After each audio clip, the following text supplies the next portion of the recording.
Hello everybody, it is going on 12:30 here soon on Saturday, April 2nd. The reason I'm coming to you here, which is in the bathroom of my childhood home, is for a couple different reasons. First of all, I am vlogging this as I am finishing up pet sitting for my family. My parents went away to go see my sister for a day, and so I said I would basically dog and cat sit for them for the night, but I am actually getting ready to do my makeup so I can go to a bridal shower for a friend of mine here. But I wanted to quickly start this vlog because I have started my first D20 read of the month, which is Gallant by Ve Schwab. This is my pick for a new release that I had actually grabbed right before filming that video. So this is Ve Schwab's newest book, and it, I believe, is more supposed to be a weird middle grade / adult book because I believe the main character is somewhere between the age of 12 to 14, I want to say, and if I'm not mistaken, Ve Schwab uses the pen name Ve Schwab as opposed to Victoria when she does her young adult and middle grade stories. So what's really weird though is that this story, I can't quite tell exactly how old the character is because she definitely acts as if she's 12, 13 years old. But in some ways, she's almost described as if she's a young adult, 16, 17, something like that. But I think it is supposed to be more of a middle grade kind of story, but the book is written more in a YA style. So this is the first book, though, I'm reading of Ve Schwab's more middle grade stuff because I have only read one other book by her, which was This Savage Song, which was the first book in the Monsters of Verity duology, and with that book, I gave it a 3-star. It wasn't very memorable for me, and it really just was confusing, if anything. I didn't really understand much of the point, but it was okay. And I did not ever really read the second book, but I would like to eventually.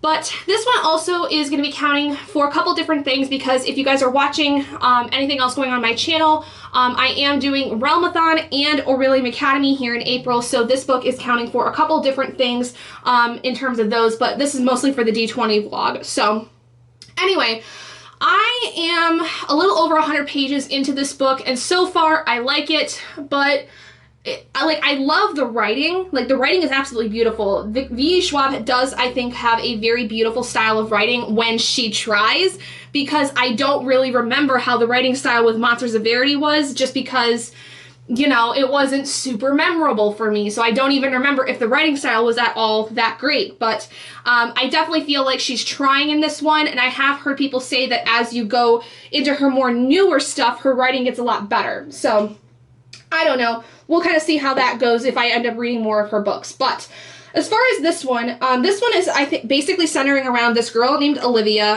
who is actually an orphan. She's an orphan in basically this place I think it was actually just recently revealed to me in the book, in Newcastle in England.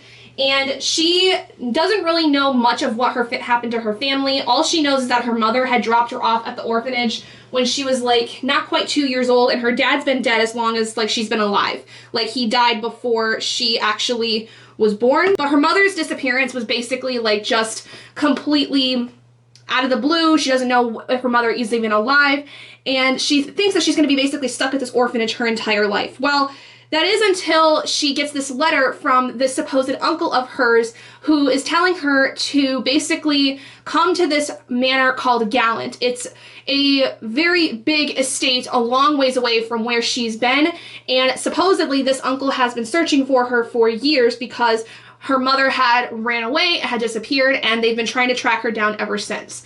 But unfortunately what happens is when Olivia gets to the house, she does find out that her uncle had passed away about a year prior, and her cousin, who is her uncle's son, specifically, he is the master of the home, and he does not want Olivia there at all. And you're starting to see over the course of the book that there's some pretty spooky things going on. First of which being that at the very beginning of the story, you find out that Olivia is able to see ghosts. She's not actually able to communicate with anyone alive or dead because she is selectively mute and has been since she was a little child. We don't really know if there's anything other than just her pure stubbornness of not wanting to be able to talk, But there is sign language involved in this book, which I really appreciate because I love the fact that it's bringing on a kind of different take on the fact that, you know, we have a silent character. And I feel like this is supposed to be a fairly modern story, but in a lot of ways it reads as if it's kind of like that old Dickens-y Victorian style, which I think is very cool. I like that there's this kind of almost unwavering Victorian feel going on with this book. Anyway, so basically she's finding out though over the course of time that this house is haunted in some capacity. The only thing she has of her mother's is a journal that her mother left with her, and basically she's trying to find out what exactly is going on at this house because her mother had said in her journal that it was really important that Olivia never goes to Gallant, the manor, and she's not sure why. There's not really a lot of clear reasons currently as to what's going on, why the house is haunted, why there's supposedly a possible curse on it, and she doesn't really know why Matthew, her cousin, does not even want her at this home, whether it's out of spite or because he's trying to protect her. She has no idea. So, what I do like about this, like I said, other than the writing, is I do like that it's kind of got this weird turn of the screw in the cage by Henry James, I think, feel. It's a classic kind of a ghost story in a sense. It follows a young woman who is a governess to these two children, and the house itself is a little bit creepy and haunted, and the kids are massively messed up. But I love the story because I loved the feel that it gave, where it was definitely that gothic horror, in a sense, kind of style. And I do feel like that this is really hitting a lot of those notes in this book, which I greatly appreciate. I feel like it's very much inspired by those gothic horror stories, and so I definitely think that V Schwab has been really hitting the nail on the head with that. I think that it also has, interestingly enough, a Miss Peregrine's feel to it, with the fact that the way it's written just very much reminds me of Ransom Riggs. I don't know why, but I greatly appreciate it, especially because I think that with the fact that the feel of the story is supposed to be, like, feels very Victorian England-ish, it makes me feel of Miss Peregrine's, because Miss Peregrine's does kind of go back in time to a time in London that is actually more so during, like, World War II, but it's got that very old feel to it that I feel like is really fun. So I think if you're a fan of Miss Peregrine's, you'll really enjoy the atmosphere that is brought on with Gallant. But as far as, like, everything else, I don't really have much of an opinion because I'm not far enough into the story to give too much of an opinion. I like it. I actually feel like I do like it more than what I thought of the Savage Song. I definitely feel like this one is going to be much more memorable for me, and it's a very quick read. Like, it's a very small book, so I feel like I'm going to get done with it here, like, by the end of the day, because according to the audiobook that I have, which is on Scribd, and I'm listening on tube speed, I only have about 2.5 hours left of the audiobook, and that's basically the last 2/3 of this, because the book on 2 times speed, it's sped up, obviously, so it cuts the time down in, like, half. So I only really have, like I said, 2.5 hours of this. I definitely think I'm going to get it done by the end of the day and be able to move on to my next D20 book. But so far, so good. It's not too bad. I like it. I feel like it's definitely got some promise. I just hope that it continues that way, because I would like to be able to read more from V Schwab. And I have heard from people that if you don't care for her younger books, that her older books, like her more adult material, is definitely much more enjoyable. So, like Darker Shade of Magic, what else is there?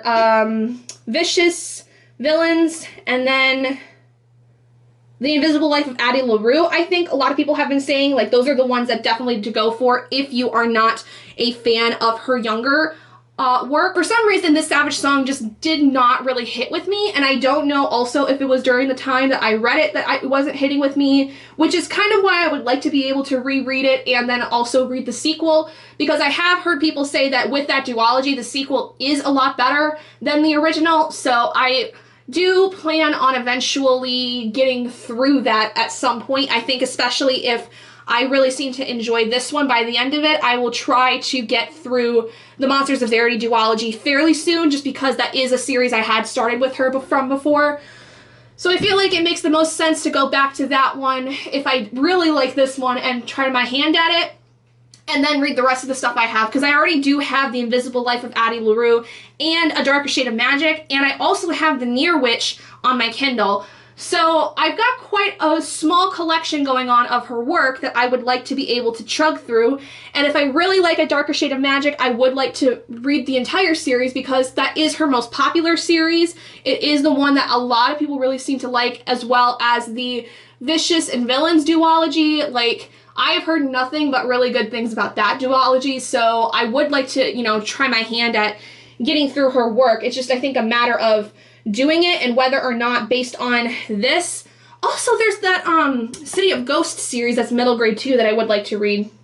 There's so much. I can't quite keep track of all of it, but I would like to be able to get through more of her work, basically my point is. So anyway, that's all I can really say about this one right now, just because, like I said, I'm only just over 100 pages in. I'll be listening to it more over the day as I'm out driving, because I don't have to go very far for this bridal shower. It's basically around here in my hometown, but I do have to go to the store and grab some alcohol, because for this bridal shower, they're asking people to bring alcohol to stock the bar for the weddings, which is in June. So definitely won't need to go grab some of that, but I'm going to finish my makeup here really quick, and then I'm going to get going because I've got about an hour, a little bit less before I need to leave. I've got plenty of time to get my makeup done in that time, but I should stop gabbing and start listening to more of Gallant while I do my makeup. So anyway, I will chat with you guys later when I have a final verdict on it, because like I said, I should probably be able to finish it by the end of the day today.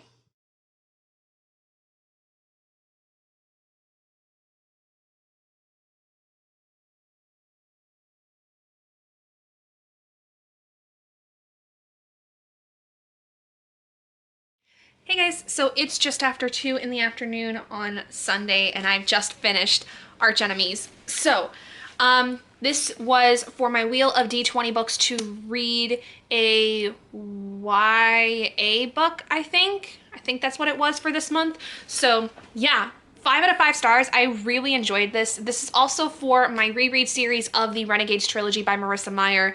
This was my second time reading it, and you guys can see, look at all of these tabs that I have.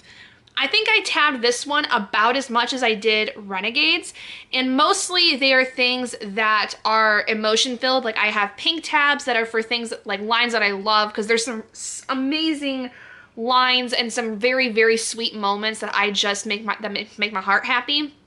Then there's blue for things that are really sad, lines that I think are really, really sad, moments that I think are incredibly awful. And I'm gonna say I was shocked to find out and remember that there is a really bad thing that happens to one of the characters in this that I had completely forgotten about, but I was like crying when it happened, and I was just completely shocked. I also have a lot of yellow tabs, which basically yellow for this, it basically is meaning like information, things that either help explain other things about the world, or things that I think are going to be important later on, things that are basically going to drive plot for the next book.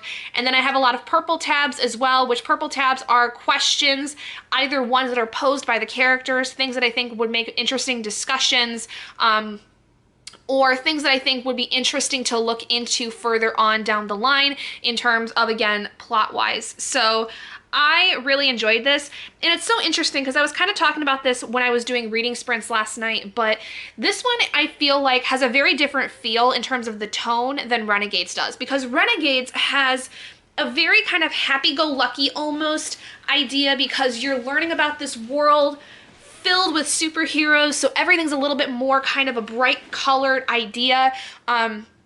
For people who are very good visualizers of scenes like that are depicted in books, you might know what I mean by this, but I feel like that the colors that I associate with Renegades are brighter, lighter, cheerier, because there's a lot of like positive feelings that Renegades kind of gives you since you're learning so much about the Renegades.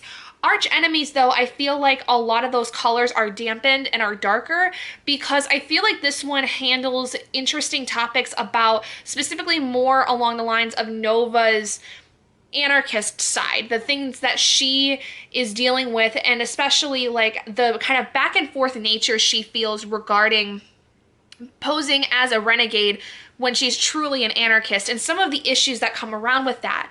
On top of that, we have a romance that is building between her and Adrian that kind of gets brought up at the very end of Renegades as like a possibility, and that's explored a lot in this one. And a lot of the problems that she faces in this is because she's starting to develop feelings for Adrian after having been with his team for several months at this point. I would say even getting close to going on a year. And with all of that, I'm really surprised to also say that one of the things I didn't care so much for with Renegades was the character Monarch. I felt like she was pretty much useless. And I had somebody comment on that video, the review video I did, saying that she does play a larger role in Archenemies, so her character is kind of important. And I am glad to say that I do see where that is, because Monarch does actually have a role in complicating things for Nova in a lot of ways in this.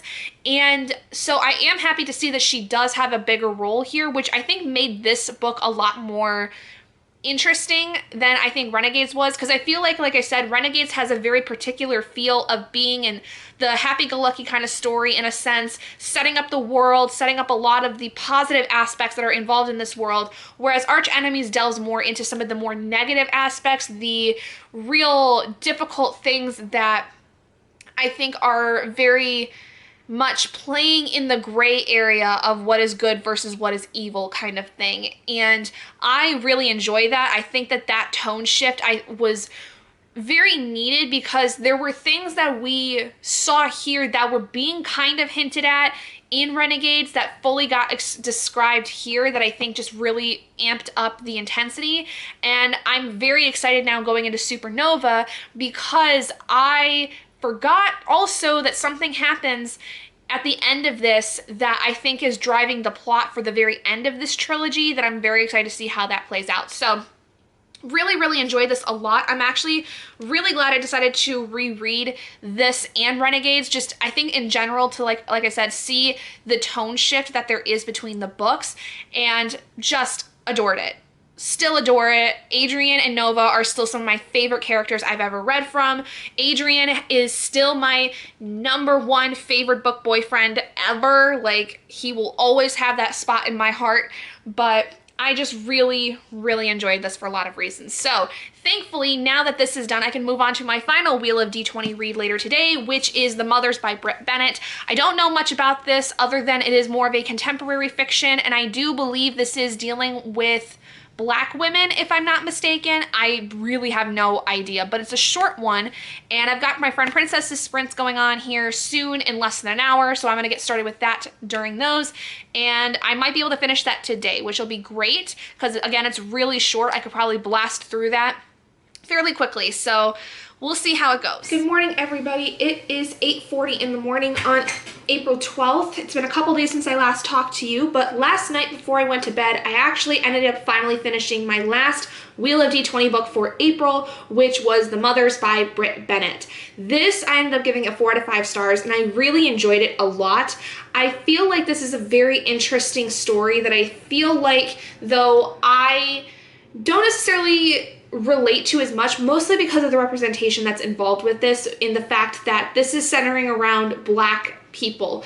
Now, this is a story, like I said, that focuses around 3 Black people, young adults, and it basically travels over the course of their time from when they're very young adults. Basically, the youngest is like 17, and it goes up until about everybody's in like their mid-20s, almost 30s. And the story really focuses on this idea of growing up and having a lot of things happen where like the choices they make do in some capacity affect the way that their lives turn out. And it's really hard to explain a lot of this, but I did talk about quite a bit of it in the end of the vlog that I have from the past week. So I'll leave a link to that here, and just in case you would like to hear some of the actual story with it. But basically the idea is that you have one set of characters. There is Nadia Turner, who's kind of our more main protagonist. She's kind of the real focus of a lot of the story. And she's 17 years old starting out this story. 6 months prior to the beginning of the story, you find out that her mother had committed suicide, and she's dealing with the grief of that, and also her father becoming very kind of distant. And her father always has had a strange relationship with her because she grew up where he was a Marine, and so they've always had a kind of weird relationship because of that. But when she's 17 years old, she gets involved with this man. He's 21 years old, and he goes to her church. He's actually the pastor's son of her church, and they end up having a relationship. She and Luke end up actually getting then pregnant, and she decides that she wants to get an abortion. And so then the whole story is really about hiding that secret, along with a whole multitude of other things. But the very beginning of it, it's a lot of focusing on trying to keep the secret of this abortion because it could really affect the way that their community views them, the families view them. Luke is, considered to be kind of the golden child because he's the pastor's son, so there's a lot riding on him. You also find out that he actually has a bit of a disability because of the fact that when he was in high school, he was a football player, a really, really good one, and he ended up getting into a really bad accident during a game, causing him to break his leg. And so since then he's had a limp, and he lost his scholarship for college to play football, all these things. And so he's kind of trapped in their hometown. I'm gonna say right off the bat that there's a lot of trigger warnings. I do mention them again in the vlog that I talked a little bit about this, but there is a multitude of trigger warnings that I think need to be looked into before going into this. And I will say this isn't a story about racism or anything. There's nothing involved in this story that involves racism at all. It's really a story of following a community of people, a very religious community of people. And it really looks into this idea of how in these kinds of communities that are very religious, there are a lot of issues surrounding around the things that you do. You're very much scrutinized a lot of times, and this doesn't have to extend to just Black communities. This can extend to a lot of religious communities in general. Black, white, doesn't really matter. But I feel like that there's a huge part of this that does involve the Black experience that I would really appreciate hearing any person who is of the Black community that has read this to give me their thoughts on it, whether it is something that they understand, especially if they come from a very religious background, because I feel like that there's a lot involved in this that I don't personally understand or relate to as much because it is not within my wheelhouse, as I am a white woman, non-religious in a lot of ways, and I definitely feel like that I've not experienced any of the things that these characters have gone through. On top of all of this though, there's another character that comes in that does create this kind of love V formation that is named Aubrey. She ends up befriending Nadia at one point and then becomes involved with Luke, and so then there's this whole kind of issue surrounding around a lot of that.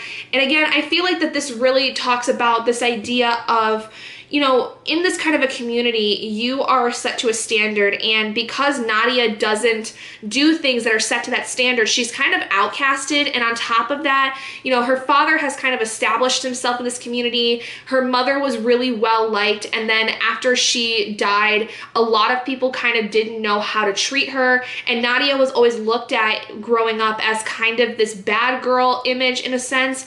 And so there's a lot of talk in this story about how everybody doesn't really seem to think that Nadia is going to amount to anything, in the sense that she's not going to follow in the footsteps of her family and the rest of this community.